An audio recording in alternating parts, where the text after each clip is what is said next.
Detajet të tjera kanë dalë në dritë nga ngjarja tronditëse që ndodhi brenda një salle gjyqi në gjykatën e apelit në Tiranë.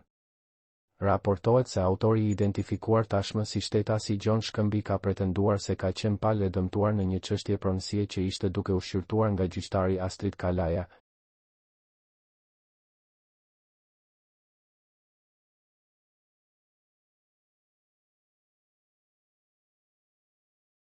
i cili ndëroi jetë vetëm pak momente më parë, rrugës për në spital. Mësohet se gjyqtari Kalaja ka qenë duke shqyrtuar një çështje që kishte të bënte me një rast pronësie në qarkun e Shkodrës.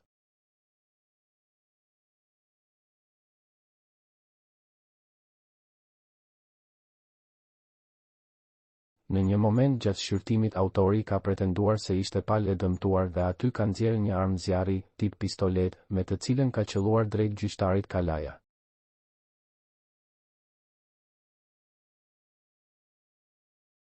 Ai qelloi me armë brenda sallës së gjyqit, duke i marrë jetën gjyqtarit, ndërkohë dy të plagosurit e tjerë janë babë e birë, jashtë rrezikut për jetën.